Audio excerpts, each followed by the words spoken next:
structure of the budget or components of the budget. There are two broad components of the government budget: budget receipts and budget expenditure.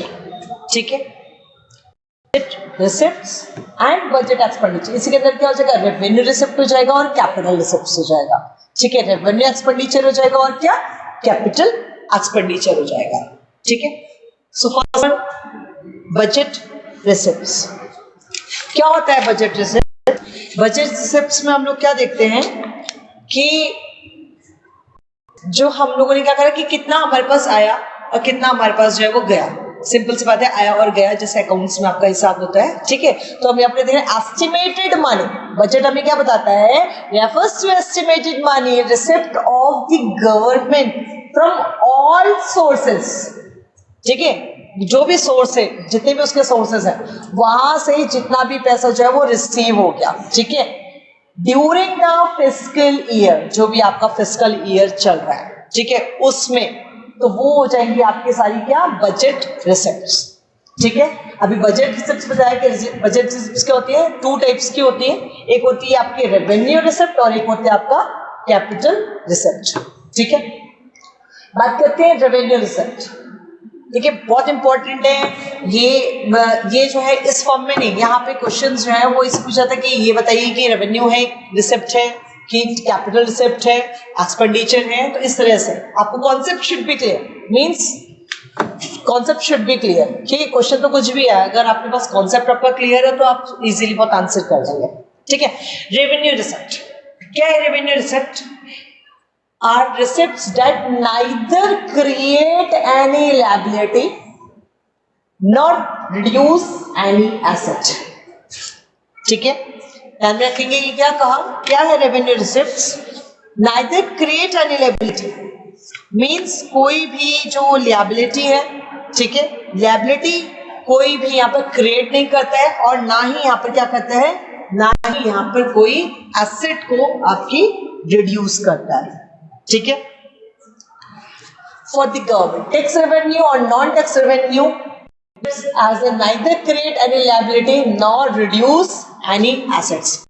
Example है इसके. ठीक है, कि हमने कहा tax revenue और non tax revenue.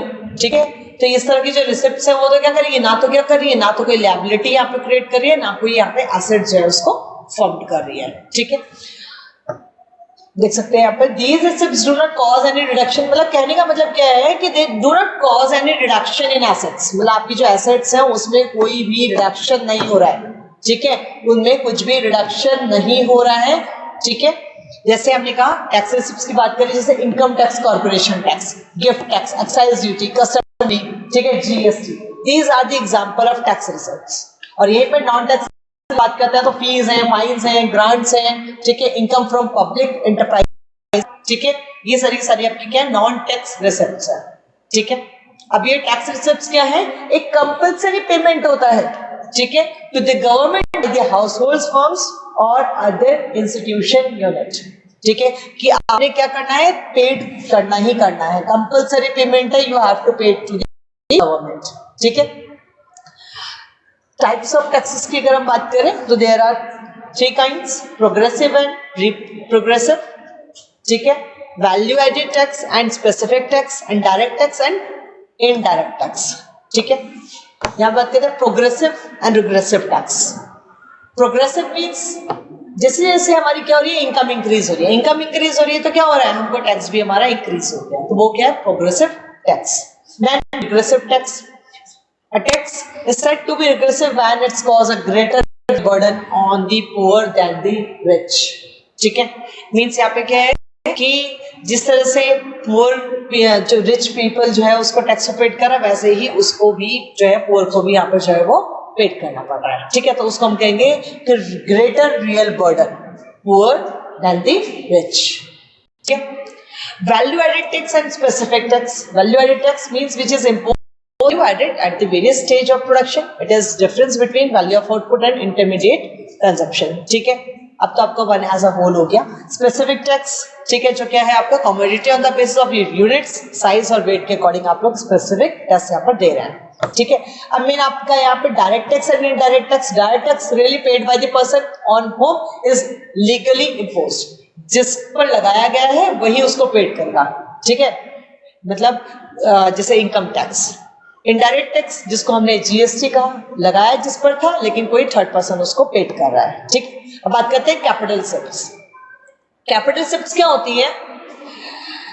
Of the government which either create a liability for the government or cause reduction in its asset, ठीक है। liability भी क्रिएट कर रही है और यहाँ पे रिडक्शन भी हमें देखने के लिए मिल रहा है, ठीक है। अगर हम बात करें liability की तो एग्जांपल हो सकता है बोरिंग्स, ठीक है। रिडक्शन की बात कर रहे हैं तो डिसइन्वेस्टमेंट ऑफ PSUs, ठीक है। ठीक है, these are the examples of capital reserves, ठीक है। थोड़ा सा इसको डिटेल में देखते हैं। कॉन्सेप्ट शुड बी क्लियर, ठीक है। कॉन्सेप्ट क्लियर नहीं होगा तो बड़ी काफी कंफ्यूजन हो जाता है इसमें। देखिए these reserves cause reduction in assets of the government, ठीक है। कैसे हम लोग यहाँ पे बात करें कि कोई भी जो चीज है आपकी वहां पे एसेट्स आपकी किस तरह से रिड्यूस होती हैं, तो यहाँ पर क्या है, जैसे money received by the government by selling its shares would cause reduction in assets of the government, ठीक है। Capital receipts, recovery of loans, ठीक है। रिकवरी ऑफ लोन्स क्या है? कैपिटल रिसिप्ट्स है। The central government offers loan to state government to cope with financial crisis. When these loans are recovered, assets are government reduce, ठीक है। तो recovery of loans क्या करेंगी? ये क्या करेंगी? एसेट्स को रिड्यूस करेंगे। Borrowings and other liabilities, it's also creates liability, ठीक है। अदर एसेट्स की बात करें तो disinvestment occurs when the government sells of its enterprises to private sector. It involves transfer to ownership of public sector entrepreneurs to private entrepreneur at cause reduction of assets of the government, क्योंकि पहले क्या था? Government के पास था, government ने क्या करा? Private के हैंडओवर कर दिया। जब हैंडओवर कर दिया तो उसका मतलब क्या होगा?